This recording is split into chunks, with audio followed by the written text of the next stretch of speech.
ओम गण गणपते नमः। बोले गणेश जी महाराज की जय, बुध देव की जय। प्रिय भक्तजनों, बुध को बुद्धि का कारण माना गया है, जो कि एक महत्वपूर्ण ग्रह भी है।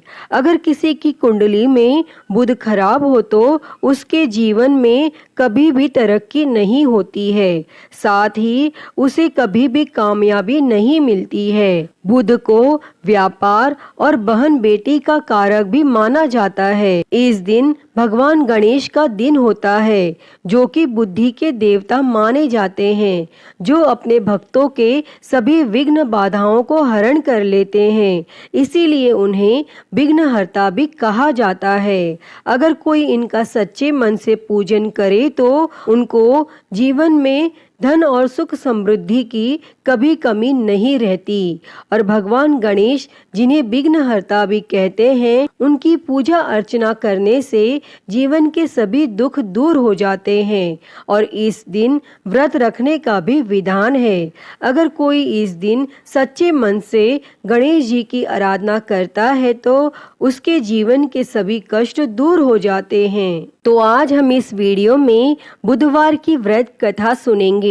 इस कथा को सुनने अथवा पाठ करने मात्र से आपके जीवन में धन, बल, बुद्धि, विद्या की वृद्धि होती है तथा आने वाले सभी संकटों का नाश होता है। तो आइए सुनते हैं। उससे पहले आप सभी प्रेम से बोलिए श्री गणेश जी महाराज की जय, बुध देव की जय। प्राचीन काल की बात है। किसी ग्राम में एक साहूकार अपनी पत्नी के साथ रहता था। पति पत्नी दोनों भगवान गणेश जी की पूजा करते थे और दिन दुखियों की मदद करने के लिए हमेशा तत्पर रहते थे। और ईश्वर की कृपा से उनके पास धन धान्य की कोई कमी नहीं थी। कमी थी तो बस एक संतान की। पति पत्नी संतान नहीं होने से दुखी रहते थे। तब गांव वाले संतान न होने की वजह से उन्हें हमेशा ताने सुनाते थे। पर साहूकार और उसकी पत्नी को ईश्वर पर पूर्ण विश्वास था। ईश्वर ने जरूर कुछ अच्छा सोच के रखा होगा हमारे लिए, ऐसा सोचा करते थे। एक बार वह पति पत्नी मंदिर में भगवान गणेश जी के दर्शन और पूजा अर्चना करने गए। और जब वे दोनों पूजा करके बाहर आए तो उन्होंने देखा कि एक बालक मंदिर की सीढ़ियों पर बैठकर रो रहा है। और उसके पास किसी को ना देखकर पति पत्नी दोनों बालक के पास गए और बालक को शांत कराया और उसके माता पिता को ढूंढने लगे। और जब उस बालक के माता पिता पति पत्नी को नहीं मिले तो वे दोनों बच्चे को मंदिर के पुजारी के पास ले गए और उन्होंने पुजारी से बोला, ये बच्चा हमें रोते हुए मंदिर के बाहर मिला है, क्या आप इसके माता पिता को जानते हैं?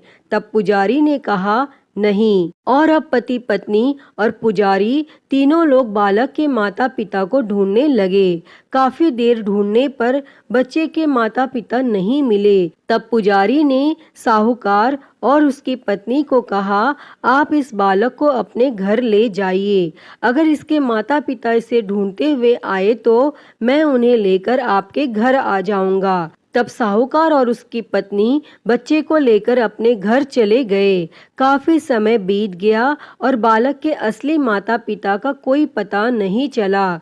तो उन्होंने गांव के सरपंच से अनुमति लेकर बच्चे को गोद ले लिया और उस नन्हे से बालक का नाम गणेश रख दिया। और कुछ दिन बाद गांव में एक पति पत्नी आए जो चोर थे। गांव में जाकर उन्हें पता चला कि गांव में सबसे ज्यादा धनी व्यक्ति साहूकार है, जिसकी कोई संतान नहीं है। और उन्होंने एक बच्चे को गोद लिया है जिसके माता पिता का कोई पता नहीं है। और वे दोनों चोर पति पत्नी अब विचार करने लगे कि साहूकार को कैसे लूटा जाए। तभी उन्होंने योजना बनाई कि वे दोनों बच्चे के असली माता पिता बनकर जाएंगे। और योजना बनाकर पति पत्नी दोनों मंदिर में जाकर बैठकर रोने लगे। उन्हें रोता देखकर मंदिर के पुजारी आए और उनके रोने का कारण पूछने लगे। पति पत्नी ने बताया कि आज से 4 साल पहले इसी मंदिर में हमारा बच्चा खो गया था। उसे ही याद करके हम रो रहे हैं और तब से हम अपने बच्चे को अलग अलग जगह खोज रहे हैं, पर वह हमें कहीं नहीं मिला। तब पुजारी ने बोला, एक बालक है जो उन्हें 4 साल पहले मंदिर की सीढ़ियों पर मिला था। शायद वह आपका ही पुत्र हो। वह बालक गांव के साहूकार के घर पर है। आप लोग मेरे साथ चलिए, मैं आपसे आपके पुत्र को मिलवाता हूँ। और इतना कहकर पुजारी उन दोनों पति पत्नी को लेकर साहूकार के घर चल दिए। और वहां जाकर पुजारी ने साहूकार को बताया कि गणेश के असली माता पिता मिल गए हैं और वह गणेश को लेने आए हैं। और यह सुनते ही साहूकार और उसकी पत्नी दोनों बहुत दुखी हुए, लेकिन वे दोनों गणेश को उसके असली माता पिता को सौंपने के लिए तैयार हो गए। और शाम का वक्त था। साहूकार ने उन दोनों पति पत्नी से बोला, आप लोग आज विश्राम करें और कल प्रातः काल होते ही निकल जाइएगा। और यह सुनते ही पति पत्नी दोनों खुश हो गए, क्योंकि उन्हें चोरी करने का मौका मिल गया था। और तब रात्रि को जब साहूकार और उसकी पत्नी सोने चले गए, तभी दोनों चोर पति पत्नी उठे और चोरी करने के लिए तिजोरी को तोड़ने लगे। और आवाज सुनकर घर का नौकर जग गया और उसने जाकर देखा तो वही पति पत्नी थे जो खुद को गणेश का माता पिता बता रहे थे। तब नौकर ने कमरे का दरवाजा बाहर से बंद कर दिया और तेजी से मालिक को बुलाने लगा।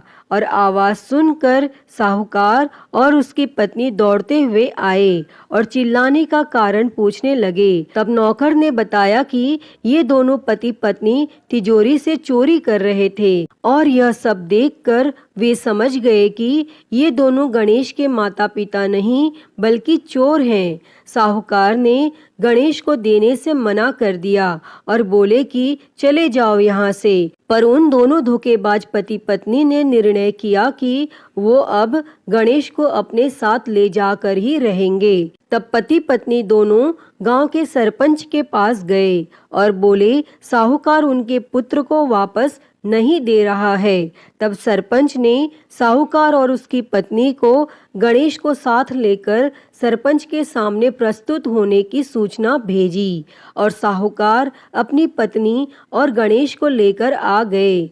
तब सरपंच ने भी फैसला किया कि साहूकार की पत्नी तथा दूसरी औरत जो गणेश को अपना पुत्र बोल रही थी, उन्हें सूर्य देवता के सामने अपना आंचल फैला के खड़े हो जाना है और जिसके भी आंचल से गणेश के मुंह में दूध जाएगा, गणेश उसका पुत्र कहलाएगा। तब दोनों औरतें अपना आंचल सूर्य देवता के सामने फैला के खड़ी हो गई और प्रार्थना करने लगी। तब भगवान गणेश जी के आशीर्वाद से साहूकार की पत्नी के आंचल से दूध की धारा गणेश के मुंह में आ गई।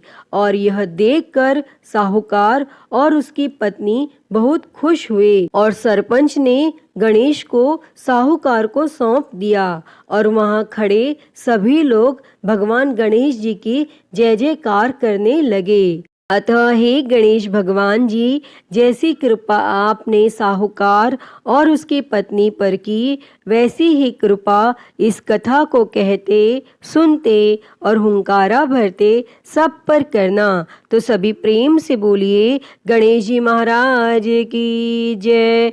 गणपति बाप्पा मोरया। प्रिय भक्तजनों, तो मैं उम्मीद करती हूँ कि आपको आज की यह कथा पसंद आई होगी और अगर वीडियो अच्छी लगी हो तो इसे लाइक करें, ज़्यादा से ज़्यादा शेयर करें और कमेंट में गणेश जी महाराज की जय लिखना ना भूलें। और महाकाल भक्ति ज्ञान चैनल को सब्सक्राइब कर नोटिफिकेशन बेल को ज़रूर ऑन कर लें। हर हर महादेव। धन्यवाद।